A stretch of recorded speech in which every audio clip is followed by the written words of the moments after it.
Cool. Okay, so let's start. So we are extremely happy to have Cyanne Loyle with us. So welcome home.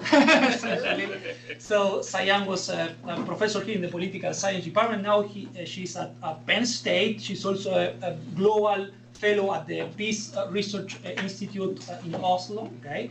Well, there are many super cool things in her CV. I would mention two that I think are very interesting. She was co-creator of the post-conflict justice and the during conflict justice databases. So I think that's something interesting that people could use. So that's very nice. So today she's going to be talking about ruling rebellions, learning about governance from rebel groups.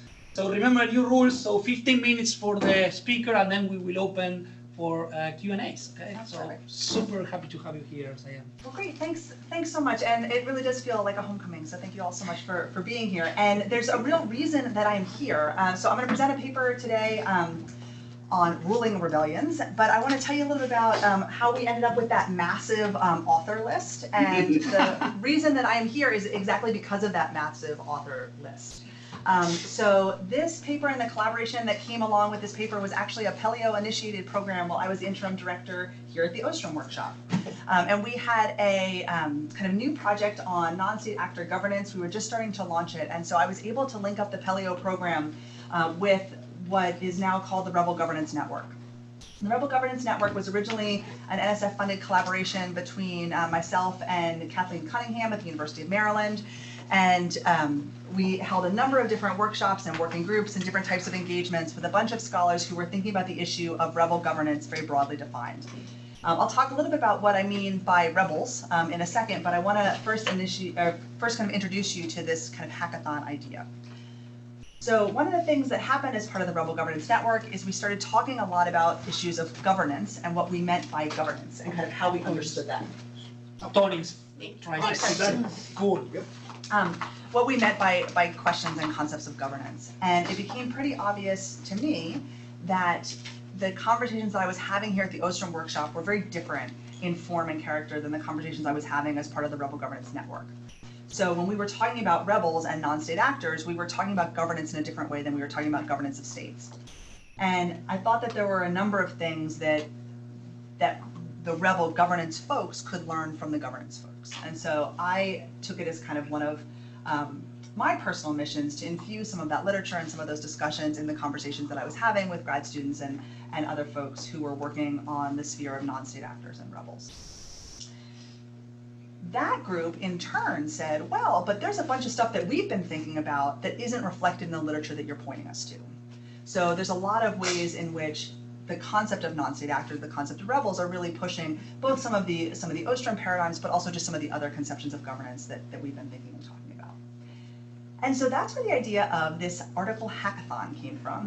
It was actually, Lee had mentioned that he had been involved in a project like this a couple of years ago with a bunch of economists. I didn't want to hang out with a bunch of economists, so I got together a bunch of political scientists. And what we did is we flew everybody into the workshop for a day, and we wrote an article. And what I'm going to present today is actually the kind of more polished version of that hackathon. And we really started from zero, from a blank Google Doc, all the way up to about 10,000 words in the course of about 12 hours. It was a really interesting and productive experiment, and I'm happy to talk to anybody who has similar collaborations that would want to talk about the pros and cons to doing something like this. What I did was assemble a list of the people who were the loudest voices in the conversations at the Rebel Governance Network that we had been having. That's the, let's see if I can get it back. That's this group of people. All right, so these are the people who were kind of talking about these issues, we're kind of focusing on these issues the most. It ranges everything from postdocs all the way up to full professors.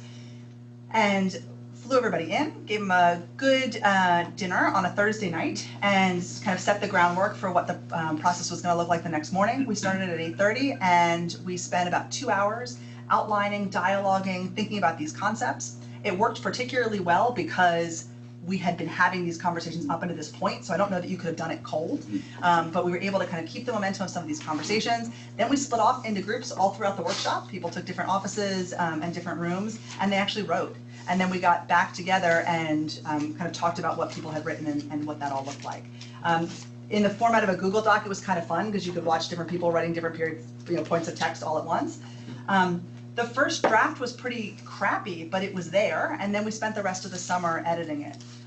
We're still not there, so for those of you who have read the paper, we still have a lot of work to do, but this is a genuine collaborative authorship across all of these folks. And I'm happy if anybody has any questions about specific research interests to tell you a little bit about what the individual people do and don't do. But anyway, so then as part of this process, I talked to Angie, who was organizing the Colloquium series, and said, look, I really want to bring this back to the Ostrom workshop and get some additional feedback on some of these thoughts and concepts, both because Ostrom funded the original kind of go-ahead, and also because this is a logical home, I think, to have some of these conversations. So with that preamble, let me launch into what it is that we've been working on. So we've been talking about, I've been doing for my own personal research interest, so let me start by saying most of my work has been on government institutions. So even the focus on non-state actors has been relatively new for me. But I've really enjoyed kind of thinking about and getting into this literature a little bit more. When I'm talking about rebel groups, I'm talking about the opposition groups in armed conflict. So I have a pretty kind of straight up kind of political scientist, contentious politics understanding of rebels. So these are groups that are in armed opposition in some way to a government entity. The rebels that I'm talking about are existing almost exclusively in the Civil War context, so it's within some sort of territorially defined unit, and they have caused or inflicted some sort of casualties against the government. So violence is key here, and the challenge to the government is key. So we can think about everything from the FARC to the Shining Path to the rebel groups in Syria. The Kurds right now have been on everybody's radar. Right? These would all be examples of the types of armed opposition groups that I would be looking at, all the way down to some of the smaller groups, M23 in the Eastern Congo and things. All right, so why think about rebel groups when it comes to governance? Well, first let me say that in the data set that I use most often, the UCDP PRIO conflict data set, there are 498 rebel groups that exist in some sort of armed conflict between 49 and 2018. That is to say there's a lot more of these things than there are states. There's probably a lot less of these things than there are non-governmental organizations, NGOs, right? But there's certainly more of them than there are states. They do some things, though, that are a little different than states when we think about states, and the paper lays this out. They vary in many ways more widely in form than states, particularly under a Westphalian system. They operate in a multiplicity of contexts, which means that the universe of environments with which rebel groups are governing is way different, I think, than what we see in the universe of different state contexts. They also have no universal legitimizing principle. So they need to maintain some sort of consistent membership. They need to be able to mobilize people to their cause. They need to be able to kind of rule over a constituent of people, but they don't come with any sort of international legitimacy, no Westphalian sovereignty sort of conception, and with which to build their legitimacy from. And so I think that based on these 3 points, we should expect to see some variation between the way that rebels govern and governance theory or state governance theory in general. And if we do our job correctly, then it is these points of variation that I think can teach governance scholars more generally some different things about how this all looks and operates. All right. I do just want to put up here a reminder that rebels govern. And this is just a really kind of quick list for those of you who have grad students who are working on these concepts. I think the appendix that Jessica Maves-Braithwaite put together for our paper is really incredibly useful. And so feel free to use it, cite that, kind of toss that around. And she actually went through all of these different governing concepts and came up with resources that were case-based of rebel groups using and doing all of these things. So let me just do a kind of a quick shout out for all of the work that Jessica put into this. But for those of you who aren't familiar with the types of governance that rebel groups do, here's just a real short kind of quick list of some of the things that we came up with. We've been thinking about governance in terms of the kind of 3 main pillars of the ways that we talk about governance, so rulemaking, rule enforcement, and then goods and services provision. And we have examples of rebel groups that do all of these things. So from a rulemaking perspective, they create executive and legislative branches. They hold elections. They, for those of you who know my work, they create court systems or judicial systems. They intervene and regulate in the economy by implementing things like tax policy. They certainly do things like land reform, if you think about the Maoist groups, particularly in Latin America. They intervene in the education systems in terms of curricular reform, propaganda. They enforce the rules. This one's probably less surprising, right? They police folks that don't listen. They punish people. But they can also do things like border and port control. And then they provide goods and services. Many of you who are familiar with the rebel governance literature will be more familiar with this strand of the types of things that rebel groups do. So this is everything from providing medical services, you can think about groups like Hamas, to schools, groups like Boko Haram. Now remember, we want to be, when we think about these concepts, we don't want to infuse our own normative principles of what we think good governance is, right? So some of these things are not in line with good governance, but they certainly govern. And a number of groups even do things like have international missions, right? International diplomatic missions. Again, we can think about the Kurds have their own kind of embassy, in quotes, in Washington, D.C. and throughout Europe as well. And then certainly the larger welfare programs and things like that, again, thinking of groups like Hamas that are able to provide these sorts of infrastructures. So rebels do govern, I would argue. And then we have outlined in the paper in my last few minutes some points of extension. I originally thought about titling the slide Points of Challenge, but I don't know that these concepts necessarily challenge the existing governance literature. I think they just give us some other things to think about. So some of the big points that we've been thinking about in terms of the ways in which the governance and the rebel governance literature interacts is over the issue of territorial control. Some rebel groups hold territory, some don't, and they're able to effectively govern without holding territory. So some of our assumptions about the necessity of territorial control fall apart when we think about rebel groups. Rebel groups also push us to think about the costs and benefits of governance. There are plenty of states that choose not to govern all areas, but usually by definition, states govern something. There are plenty of rebel groups, over 50% in the sample, that don't govern at all, right? So they choose not to engage in this type of activity. And so that's ostensibly because the costs of governance outweigh the benefits of choosing to govern in this way. There's also some excellent examples of civilian populations pushing rebel groups to govern, even when they don't want to, so reluctant governors. And I think this is a way in which we can start to think about governance, think about some of the extensions of governance outside of the context of a state. Rebel groups also die. There's very few states that die. We have very few examples of state death. But rebel groups die all the time or are removed from existence in some way. And so we can start to think about whether or not certain governance practices are more or less effective at keeping rebel groups alive, right? Keeping them as functioning organizations. Again, this is something that we can't necessarily test in the context of a state very easily. There are some examples of state death, but it's not as common, whereas rebel groups die at relatively high frequencies. I talked about this before in terms of legitimizing principles, but the role of legitimacy and legitimacy-seeking behavior from rebels helps us to think about some of these things in a way that we're not always able to test in the confines of a state. Rebels think a lot about legitimacy, and they have to think a lot about legitimacy. There's no inherent kind of granting of legitimacy to rebel groups. And so a lot of the governance strategies that they do to build legitimacy may be unique. And then the capacity for governance is also an interesting one when it comes to thinking about rebel groups versus states. So is there some baseline level of kind of know-how or capacity that you need to function?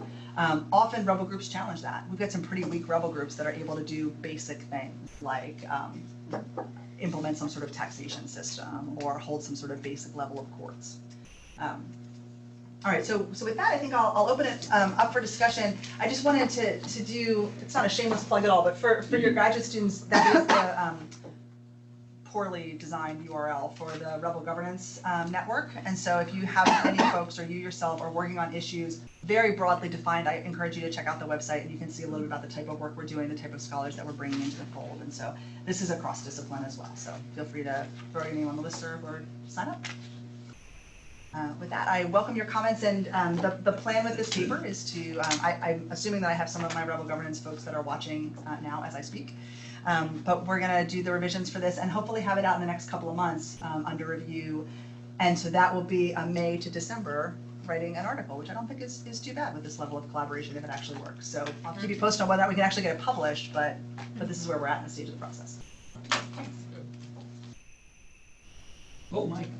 Yeah, I'll start you off. It's been 15 years since I've looked at this literature, so I'm very pleased. Welcome back. Yeah, welcome back. It's a temporary visit here for me. One of the It's a really interesting paper. I really like the way you're drawing in different aspects of the governance literatures and some stuff. But again, coming from the Ostrom perspective, I was a little surprised that there's nothing that I would explicitly call a public choice perspective on what you're doing here. And let me sort of lay out what I mean by that. The public choice theorists tend to be very skeptical of any, and you can help me out a little bit on this in the Virginia school stuff, that any public official is doing anything other than very carefully designing their private interest and acting through government institutions in order to serve their own interests. Okay, so I think one might think about looking at a rebel group as maybe a lobbyist organization that takes direct action rather than running through the government. Let me sort of justify this a little bit. Basically, what the rebel groups are doing, you're saying that they vary widely informed, but they have this one common denominator. They use military force. They use military force to control population that may or may not control territory, but there's going to be some, even if they're moving a refugee group around, they're still got temporary sort of territory. So they're getting exclusive control over the use of military force on that population. Okay. From an economics perspective, they're in the position to extract rents from that monopoly position. You can see I'm doing sort of a Weberian kind of thing here, okay? But it's coming from the public choice tradition. So what are they using those rents for? Why are they doing this? And years ago, there used to be this distinction between greed and grievance in rebel groups. It sounds like that's just kind of fallen from the wayside. That's still here. I remember that was, you know, that was criticized from a lot of different directors. Every rebel group is doing some combination of extracting, they're running drugs or they're running guns in order to support their operation. So that can look like a greedy operation, but they're also trying to provide services or attract support from a population that has some grievance against the government. So they're kind of intrinsically doing both. So I can see why that really hasn't worked. But there's a way in which they're using, there's a question that you haven't addressed here. What are these rebel groups doing for? What are they doing it for? Okay, why are they using military force to sort of do this? Now I know they're going to vary a lot in that, so you can't really sort of, but one way to sort of look at this is what they might be doing, and this came up when you used your threefold distinction of sort of what they do. They make rules, they enforce rules, or they provide public services. Well, states do all those things. And if you're trying to get a state official to do one of those things, you've got institutions you have to work through. Your lobbyists go to the legislature to change rules, they go to the administrative agencies or the police to see how they're enforced, or they go to the actual policy deliverers, the service providers to affect what's being implemented. So, you know, that's a very indirect way. The state is there, has this legitimacy on the constitutional control of the area, and you're putting this to your use. Here, there's not as clear a separation between the men with guns and the people who are doing the rule making, the rule enforcing. And one way in which I think a rebel group could go away or die, as you say, is that if they successfully sever that direct link and establish institutions in a post-conflict reconciliation kind of a constitution building process. They build a legislature, they build an executive, they build an array of public services, okay? And so they sort of evolve from a rebel group into a state, okay? To me, that's one way of looking at these rebel groups, is that they're doing this for some reason, and in order to do that more effectively, they may want to establish formal institutions. And you're saying some of them are doing that. And it strikes me that one of your really interesting questions that you're moving towards is, why do different rebel groups do different things in different settings? Okay? And you're right about the cost of governance, the cost of setting up any of these. You lose control. I mean, it's constitution making. You're talking about rebels engaging in constitutional construction of institutions that they can use for their benefit, but they can also constrain their actions in ways that the public are going to want. So in a way, I'm pushing you more towards the governance side, and that these rebel groups are maybe, in many cases, just temporary way stations in the process of building another state. Or they're sometimes quite permanent operations that run for decades at a time in some areas of the world, where they're just, you know, they're organized crime. If you don't like them, they're like lobbying groups taking direct action if you're a little more in favor of them. So it's what you're doing here needs to be contextualized, I think, a little bit better in the state-making literature. And in the public choice literature is what happens once a state, once these political institutions have been established. There's still plenty of room to get private benefit out of this, but without the cost of using military force. It's been a while, so this has been building up for a couple of years. I don't know that I have a response other than great, thank you. Yeah, Okay. absolutely. Yeah. But, I mean, I think you're right, the public choice perspective is definitely missing, and we can think about ways to add that in. Okay, thanks. Jessica. Yeah. So I don't know if I can follow on that. But there are one or two points in there that actually carry over a little bit into my questions. One has to do with this extraction question, right? So the extraction seems to be a first order requirement before these other three things. And so the question is, right, like you, I think we're drawing on Lake and a few others to come up with these particular dimensions of governance. And I was curious as to whether extraction is either a fourth component or a sort of pre-existing condition in order to be able to achieve any of the others. In other words, when I think about what states do, I think in some ways about sort of extraction, security, and goods provision would be one way of thinking about them. I don't think that's in contrast to necessarily the way that you're thinking about it, other than the dimension of extraction. So the question is, where does that fall? Is that sort of in addition to these three, or is that sort of a first order condition in order to have anything, any resources, whether it's legitimacy or otherwise, to be able to make or enforce rules like goods? So that'd be my first question. And my second question is about whether this may be totally outside the scope of this paper. So feel free to just like shut it down. One question is just, to what extent do these questions about form follow from first incentive, but also pre-existing state capacity, right? So to what extent does the formulation of certain kinds of governance institutions by rebels, you sort of suggest they can complement, or they can supplement, or they can replace entirely. And I'm curious as to whether you have an interest or you are planning with this paper to talk about how those things are maybe linked or related in some way. To pre-existing state capacity. Yeah, right, so like how does the sort of, it seems like there's an underlying assumption, right, which is that if you have rebel groups, you have some sort of gap or problem with state capacity, right? Otherwise you wouldn't have another armed actor, right? Yeah. But there's a large range of that. And so the question is to what extent does where you are in that gradient shape the kinds of forms that rebel governance can take? So yeah, but again, that might be totally outside the scope of the paper.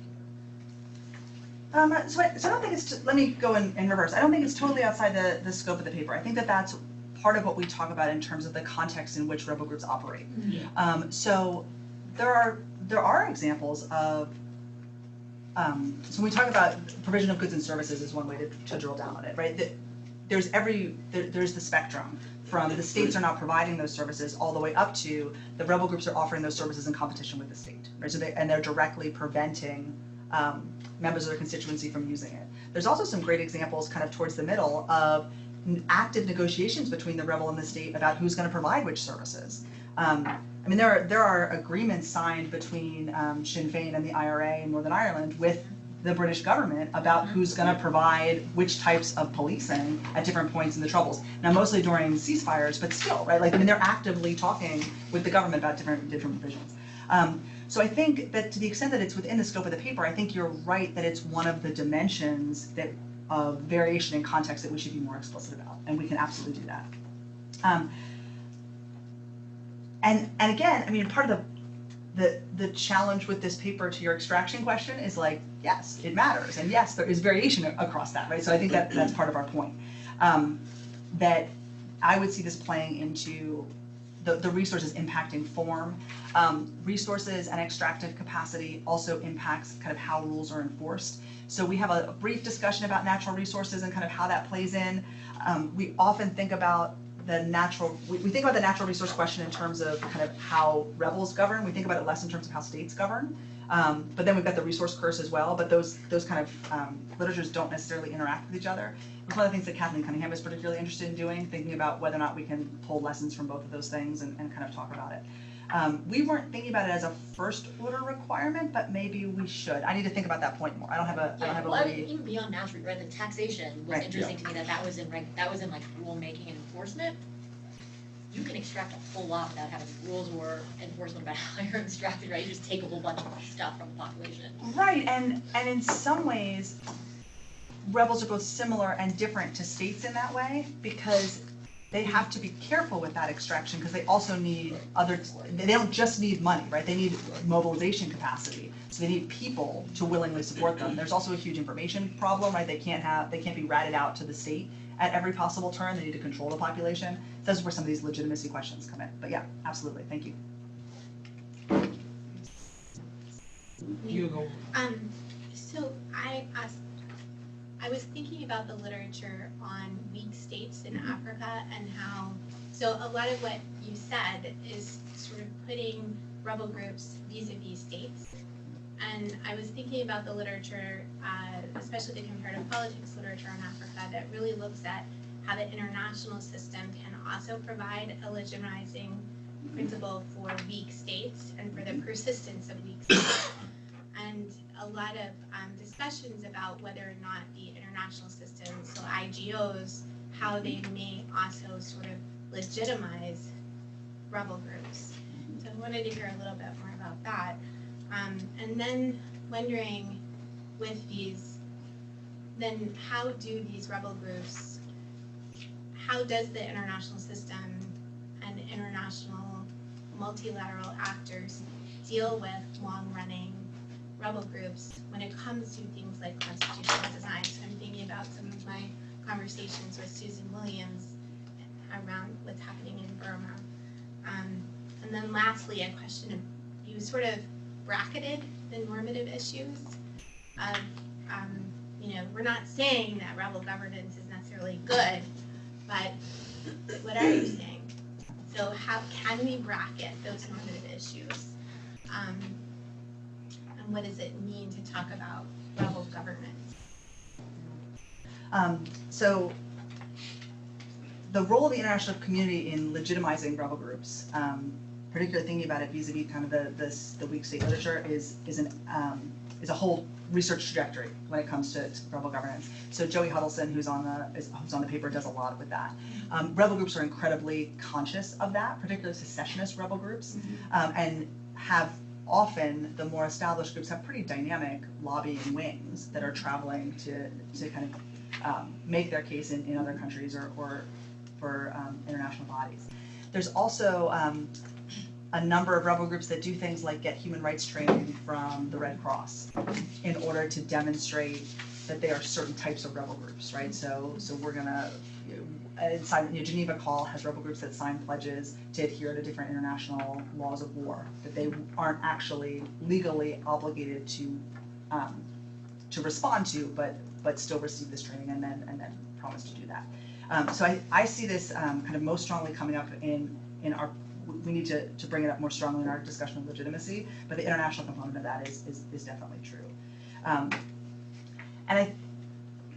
And then this kind of normative question about good governance. I mean, it's tricky in that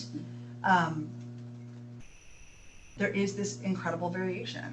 So there are a number of rebel groups that have codified legal documents about how they're going to punish people who violate certain rules. By no means are they up to international legal standards, but they allow for some sort of jury, some sort of due process, right? Some sort of information revelation as part of the process. There are plenty of rebel groups that take people out back and shoot them after a show trial, right? And we would still kind of consider that to be a form of a rebel judiciary. There are also rebel groups that there's a lot of shifting within rebel groups. So ISIS is a great example of this. There's some great work by Mara Revkin about folks who stayed in Mosul after ISIS moved in, even though there was a period of about 9 months where people could come and go as they pleased. So before ISIS really locked things down. And the idea there was that the Iraqi government was doing a pretty shitty job, and there was hope that ISIS could do some of the basic provisions better.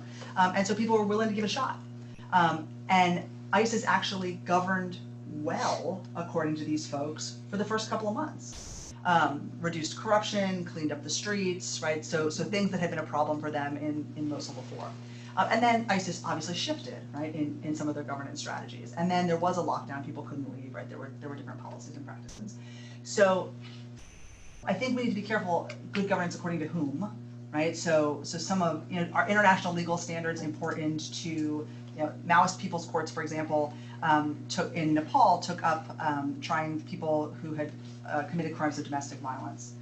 They were particularly punitive to men who were abusing their wives, but from a community culture perspective, it certainly worked for a lot of the folks on the ground, right? And so they receive very high rankings in terms of good governance, even though, beating the crap out of spousal abusers is not up to international legal standards, right? So again, you've got that range.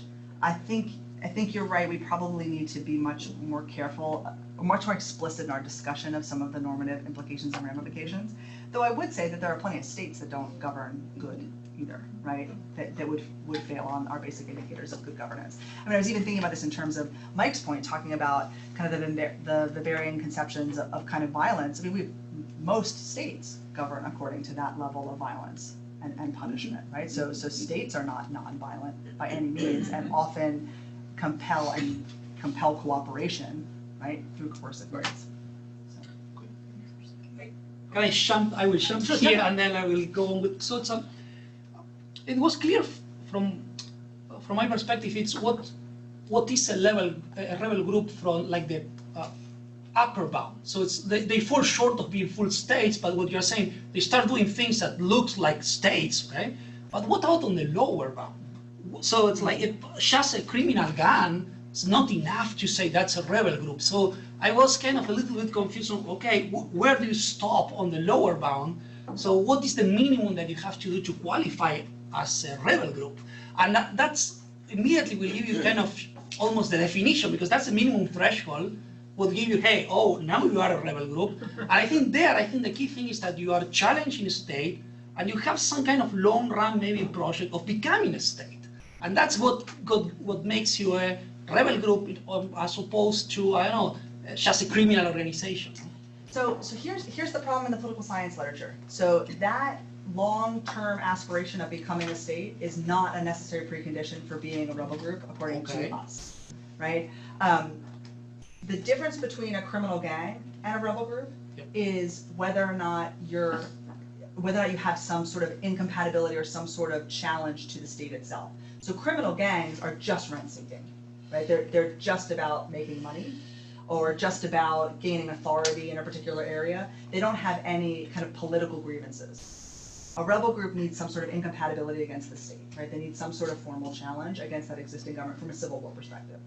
But for example, drug trafficking organizations, you start having, it's like, yes, the key thing is that I want the state to make this legal, stop prosecuting me or something, so they have like a challenge.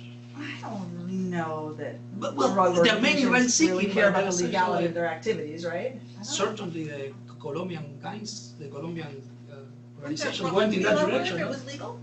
Well, I don't know, they want at least to be, I don't know, that, for example, the Colombian drug organizations, they want them to not be extradited to the United States. And that requires a constitutional change in Colombia. The drug trafficking organization in Mexico, they are controlling territories. So again, my thing was just like, it was an open question, I didn't have an answer, so it's like... So on the lower end of the bounds, if you use something like the Uppsala Prio definition of armed conflict, it's 25 battle deaths a year. So we can have rebel groups in my 498 list that are killing very few people, right? So very low scale rebel groups. But there needs to be some sort of organizing principle, they need to be able to mobilize, they need to have, and they have an incompatibility against the government in some way. Now that could be either the government, that could be a secessionist group, they could want their own piece of territory. What But even among those low threshold groups, many of the small groups have no aspirations to govern, right? They're just attacking the state, right? They're doing hit and run operations, right? They're guerrilla organizations, they're doing things like that. But it's not necessarily the larger groups that choose to govern. There's a number of examples of larger groups that do put a lot of energy into governing. So the RUF in Sierra Leone, for example, a relatively large and prominent rebel group, they do a couple of little things that kind of look like governance sometimes, but that is not their aspiration, right? They are not trying to control in any meaningful way the population through rulemaking and rule enforcing and the provision of goods and services, right? They're almost exclusively a coercive organization for most of their lifespan. Then you've got groups like the LTTE in Sri Lanka that are actively thinking about exactly what Lauren's talking about, these kind of and Mike, like these future kind of state institutions, what is it going to look like post-conflict? Some of these international legitimizing calls are about, if we actually become a state, will we be a recognized state, right? Are we seen as legitimate actors? But not all rebel groups think about that and do that, and it doesn't perfectly map onto capacity. So it's not just about how big you are as to whether or not this is your aspiration. There's more going on there. But that question, why do rebels govern, is probably the central motivating question in the rebel governance literature, and we don't have an answer for it yet. So I think Tony and Bob are next in. I was wondering if there's are scope conditions around this kind of theory of rebel governance, because when I was reading this, I was thinking like, oh, she's talking about Washington in Lee, and I'm not sure if you mean to include those in your theory, because if you do, that's pretty awesome, because it seems like they fit. So I was just wondering if you could expand on if there's any scope conditions to this.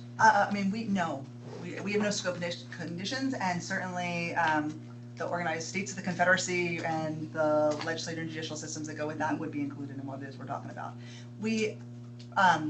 For some reason, most of the rebel governance folks tend to be pretty contemporary. We don't have a lot of like good rebel governance historians. I'm trying to think of any good kind of formative examples of that. There's some folks that do kind of the Chinese Revolution, which would be kind of earlier back, but yes, that would be firmly in line with what we're talking about. Yeah, that's cool. It's just not in our 48 and all more data set, but that's just one data set, right? There's other ways to think about it. Cyanne, I'm going to think out loud here for a couple minutes here. Maybe it'll prove to be useful. Reflecting on this idea of good governance. And I don't know, I've thought about this for about 30 years. I don't know that you can actually develop an objective standard for what constitutes good governance and what is not. You know, I think it's in many respects in the eyes of the beholder. So I found it productive from time to time to, look outside the poli-sci literature at sociology. About 25 years ago, maybe, it's longer now. In 1975, what are we talking, 44 years ago, Jürgen Habermas published this really thin, nice little book called Legitimation Crisis. And so his was a critique of Western political culture. But there's some instructive ideas there, I think. And he said that if government action is legitimized by the law, what is it that gives the law legitimation? So if you don't watch out, you get into an infinite regress here, right? But he chose to put a stop on that by looking at discourse and what he called communicative action. And the notion was that when you have a government that has the ability to appeal to individuals at the human level, there can be more of a close mapping, right, between what people expect and what government provides. Not just in the way of hard services or a share in the largesse, but at the human level, this is what we can do, this is what we can't do, this is why, and engagement then becomes really important at the interpersonal level. And this might be an area that maybe would be useful in just sort of coping with the problems of trying to develop some kind of taxonomy of good government, which I don't think is a productive pursuit, frankly. It's a little mysterious, actually, but it's one of those things where maybe this is a way to sidestep it, compartmentalize it, and move on to your larger points about just how these folks go about providing that sense of good governance that maybe citizens would expect and would lend them legitimacy in the eyes of the residents. Great, thank you. Yes, can I ask a question? So I was just building on, you asked what constitutes law about becoming a rebel group, and also building on Mike's comment on like the transition from a rebel group into a state is by adding legitimacy and formalizing institutions, so sort of transitioning from violence to civilized processes, I guess. So my question is, to what extent, and because you also mentioned that rebel groups really try to earn legitimacy, so to what extent can they earn the legitimacy with still remaining as being seen as a rebel group? My understanding is that their use of violence, and you say like that's more like a definition of what is a rebel group, is that they use violence. So it's a canceling factor to the legitimacy that they try to seek, right? No matter what exactly objective it is. And then my second question is, do you think some of these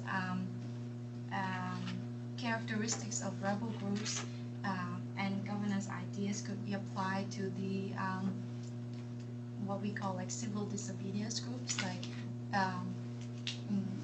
Extinction Rebellion? So, sometimes people even see Greenpeace as some sort of civil disobedience group. I guess I also want to ask, do you think the legitimacy that these non-state groups try to build is depending on the specific objectives they seek, or not? So some great questions. Let me start from the beginning on that. So first, rebel groups transitioning from violence to non-violence as they become a state, I think may be a bit of a false dichotomy, because again, going back to the point, we have incredibly violent states, right? I think in many ways the state is the most violent actor, right? And its ability to repress dissent is often what makes a state a state. So I don't know that, I think the type of violence changes, and certainly the international legitimacy around that violence changes, right? So think about the death penalty in the United States, right? That in some forms is seen as a legitimate way of policing a population, but is an incredibly violent act, right? In terms of the legitimacy of rebel groups, even rebel groups that use violence and use violence against their own population can be seen as incredibly legitimate actors. We don't have great survey data on this, but we certainly have some great anthropological work and increasingly some surveys on the ways in which even violent rebel actors maintain high levels of legitimacy within their population. So I'll go back to my Northern Ireland example because it's one that I've worked on a lot. But the IRA would actively punish folks for things like drug dealing or antisocial behavior through extreme violence, so kneecapping, for example, or tar and feathering. And this, even when that violence was committed against members of your own community, this was seen as far superior by many folks than to let that antisocial behavior exist within the community. So members of the kind of Republican community over which the IRA ruled were willing to tolerate high levels of violence, and actually often demanded that high level of violence, particularly when the British Army had just stepped out of certain areas and said, these are kind of no-go zones for us, we're not going to internally police them. And eventually that got formalized, in which the political wing, Sinn Féin, would actually kind of set up those rules and regulations about how you would be punished. But it's called the Green Book, right? The IRA had the Green Book of rules and regulations that included tar and feathering and kneecapping, right? These were explicitly codified forms of punishment that were acceptable for certain types of behavior and were seen as legitimate forms of violence and action. Going back to the kind of Maoist example in Nepal, the same thing. So aggressively and assertively beating people who were accused of domestic violence was a legitimate form of policing in Maoist communities in Nepal. So I don't know that that interaction between legitimacy and violence is probably a little bit muddier than otherwise seen. But rebel groups have to worry about this all the time. So again, in the Northern Ireland example, there's some great communication cables within the IRA in which they're talking about this. They're saying, well, we need to do this particular thing, but we can't get people too mad about it, right? They understood that they were walking some sort of line with the community, that there needed to be these rules and regulations because they couldn't just grab 16-year-olds off the street and tar and feather them. They had to be clear about why they were doing it and have some sort of body of evidence to allow it to happen, because they didn't want to lose the support of the population. In terms of how some of these kind of things translate over to civil disobedience groups, I don't know the answer to that. My suspicion would be that the way in which civil disobedience groups govern themselves can teach both rebel governance and governance scholars a lot. And they probably have kind of similar challenges in terms of the variation in context in which they function, levels of violence, of kind of forms in which they take, and legitimizing issues. I don't know that the ways in which they structure themselves are similar enough to rebel groups, particularly because of the lack of coercive capacity, the lack of violence, that we would put them under the same umbrella, right, and think about them in the same way. But I mean, my hope with the whole point of this enterprise for me is that I think there are probably things that we can learn about governance in general from many different types of groups that can inform all of these different traditions. So to the extent that we're thinking about governance in states and governance in rebel groups, we could certainly think about governance in civil disobedience groups, and in theory, right, we could all learn from everybody on those issues. Angie? So, this might be a silly question, but so I understand that you're synthesizing things and bringing us together, so don't. What do you hope where do you hope this goes? I mean, because to me, the absence of separating very clearly out rebel groups who are actually state-sponsored legitimizing actors or legitimized actors, and rebel groups who are literally absolutely opposite of government, are two fundamentally different things. And so my question to you is, where do you want, or where does your group want to see this go? It's an incredible read, so I don't mean to minimize it. My question is, what's next for you? No, I think it's a great point, and framing it that way is making me think about Tony's point in terms of maybe we want to think about whether there are benefits to scope conditions, right? So trying to see if it does make sense to narrow it down more. Part of the reason we have it is that the rebel governance literature doesn't, right? You've got rebel groups, and there's some that govern and some that don't, but we conceive of it all as one giant blob of organizations. So you don't see it as different. So this is not my area for everyone who's watching. So you don't see it as different if it's CIA who's funneling money to create a rebel group and insists upon them creating a hierarchy versus a rebel group who is autonomous from state authority And sure, we see them as different. Depends on your research question, right? But that's my question. To me, those are fundamentally different. But why? So because they have legitimacy, because the state's telling other states to bugger off, right? Your Ireland example is the perfect example of a state working together with what is identified as a rebel group.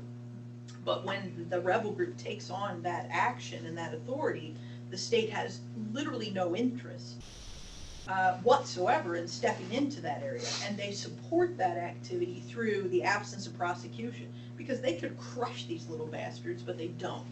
So when you choose not to prosecute, when you choose to support financially, whether or not you're officially legitimate under whatever hierarchy we use to verify legitimacy, you're legitimate, even if it's behind the scenes, backdoor support of the absence of action against those type of behaviors.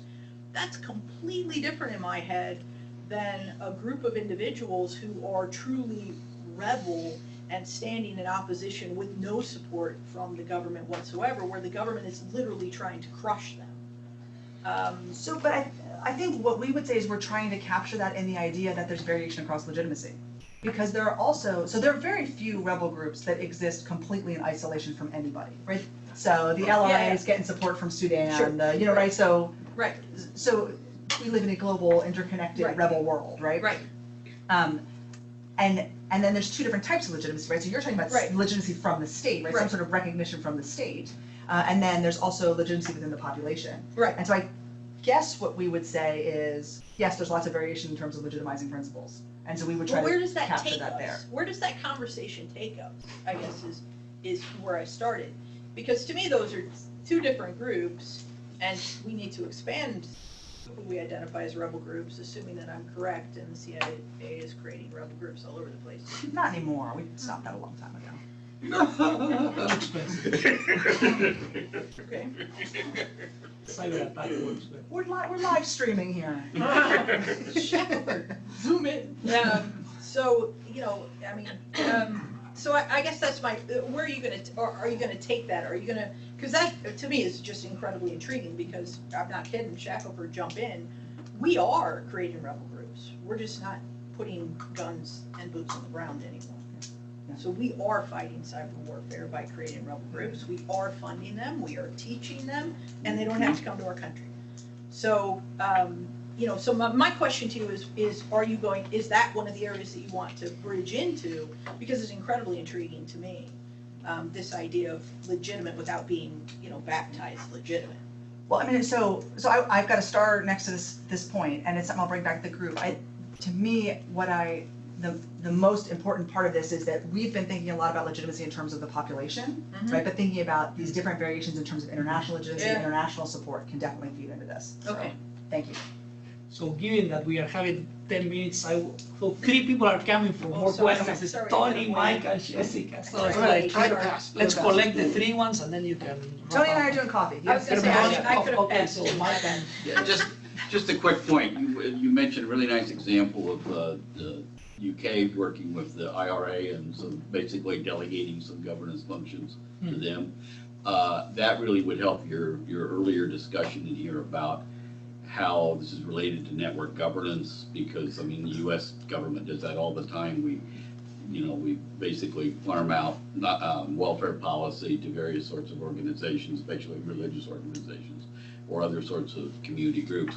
So you're basically what happened there was the IRA was put in the governance network of the UK policy system, and that's where we're sort of seeing that's another way that a rebel group can become sort of. And that is an unusual example. It's a very right? I unusual. don't want to give the impression that governments are farming out their governance to rebel groups. But they left, often right, do and to center, schools and hospitals and stuff like that. Or to Angie's point, are less likely to try to take those services away, right? Right, Are right. willing to They're let that gonna they're happen. not gonna do it anyway.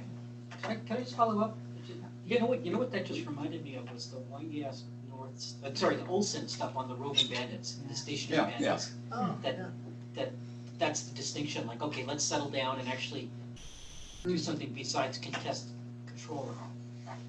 Which is a great point, and often there are rebel groups that don't want to be stationary, right? And those tend to be the folks that don't want to govern or govern in very different ways, right? They don't have any aspirations to do that, right? They have would an get drawn entirely into different- it. But they do get drawn into it, right? If they do it at all, whereas the other ones say, okay, what we want to do is be full service. But I mean, at the end, this comes down to me, like a trade-off between essentially legitimacy and resources, how you can maximize that trade-off to do the things you want to do. I sent you a paper that sort of talks about that a little bit. And so I think it's. Couldn't you be legitimate only if you were just contesting with the state? No, and not if it's a bottom-up legitimacy necessarily. Well, couldn't you be like extraordinarily popular because you're fighting against That could be one reason, but an probably evil not tyranny, all, but you there are don't do alternatives, right? hospitals?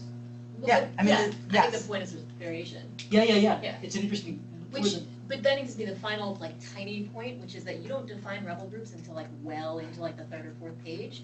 And one thing that would be helpful, I think, from some of the discussions we've had, you spend an awesome amount of time talking about what governance is at the beginning. But if you could actually, I don't know if I would call this scope conditions, but you do then also talk about NGOs and other non-state actors. And so differentiating, we were talking about rebel groups, here's how they are different from NGOs and other non-state actors, and what about that makes us learn something more about governance? And different from criminal groups. Yeah, I mean, it's all there, But Bill's point is spot on, right? In that these variations in legitimacy are interesting ways to think about the ways in which rebel group behavior shifts, right? So you can certainly think of examples, I'm struggling to come up with off the top of my head, of rebel groups that are incredibly legitimate just because they're winning the war, right? They're fighting the good fight, they're representing grievances among the local population, ethnically marginalized groups, but they have no aspirations to do anything else. And often, so I just read a great paper by Adrian Floria, a former grad student here, who was talking about kind of these demands for governance, and he uses the Taliban as one of his examples. Apparently the Taliban very early on had no aspirations to govern. They weren't interested in it at all. They now are one of our quintessential rebel governance groups, right, for the really extensive network of governance that they put in place, but it was entirely bottom-up driven, right? They had local communities saying, you need to do this stuff if you want us to continue to support you. Sorry. I have just one more question. So if you go and see states, so historically there is a pattern of changes, no? So no welfare state in 19th century, big welfare states in the 20th century. Any patterns on rebel groups, something like that? Or historically, can you see something? About the ways that rebel groups have shifted over time? Yes, and the other thing is, Well, Cynthia's gonna help with that. okay, Maybe. or maybe using some, and I don't know when the data set goes, but essentially, do you have the fall of the Soviet Union there? Yeah, so Can you open like a little bit of window just before and after, what happened with rebel groups? So the big shifts tend to be ideological shifts. So the Maoist groups in particular, right, so Guevara and Mao philosophy put a lot of focus on governance. The Islamist groups put a lot of focus on Sharia law and adherence to certain types of governance and laws. And so those tend to be, like those shifting ideologies tend to be what has driven changes in rebel governance. But again, I mean, the rebel governance, most of the conflict studies literature in the United States, this is back to Tony's point, starts kind of at the end of World War II. I mean, that's when most of our analyses start, particularly our quantitative analyses, right? So Cynthia's making the argument that we have got some ancient examples that we can, Just suggesting it's a possibility. yeah, that we can think back to. And certainly the US Civil War. I'm sorry, I'm a historian of the French Revolution, and that's what this is really all about. And so, like examples I've been thinking, I mean, it would seem to me that in terms of what a rebel group has to offer in terms of governance is really going to depend on what the state has been offering for governance. And if you've got, you know, a sort of fairly weak feudal state, then to rebel against it, you actually don't really need much in the way of extractive power because, you know, feudal monarchs don't really do much extracting. So it's really going to shift with time. And so just off the top of my head, I was sort of thinking of the example of, you know, royalists in the Vendée under the French Republic. They legitimize themselves because they say the thing that calls itself the state has always been illegitimate, right? So, and you could make the same argument with de Gaulle and the Free French, right? That, you know, I am France, I always have been France. It's him as the goal. Right, so, and then the really interesting example for international recognition would be the Greek War of Independence in the 1820s and how effectively they lobby the British and the French and say, like, recognize us. So I do feel like there are historical examples that could sort of help tease out the variety, but also how it changes with time and how the needs for governance. I mean, just really interesting. What do local people expect from authority? Do they expect to just be left alone? Well, and Or do they 2 expect minutes. something? all right, so I think you're absolutely right, but I would just push back as a reminder that there are examples of rebel groups that push back on governance in places where the state is competently providing those services. So they may attack them on legitimacy grounds, right? But there are places where there are functioning hospitals and states blow those up, or rebel groups blow those up, right? And try to provide their own services, for example. But I'll push this back to Gustavo and say that one of the benefits of the Ostrom workshop is the ability to bring people together across different disciplines, right, to talk about this, because I don't think that we do a very good job of engaging some of the historical examples at all. The dates that I'm talking about are based on quantitative data sets in political science that kind of lop us into a particular historical frame. There are certainly plenty of great folks that are working on some of these historical cases within the rebel governance tradition, so I don't want to make it sound like nobody's ever thought about this. I think people have thought about this, but often some of the stronger theories are being drawn from contemporary cases, not historical cases, and so there's absolutely an opportunity to do this, and Gustavo should organize a working group and get everybody in to start thinking about some of these across history and classics. Thank you so much for all of these comments. I really appreciate this, and I look forward to bringing this back to the group, and I'll keep you posted on where we end up.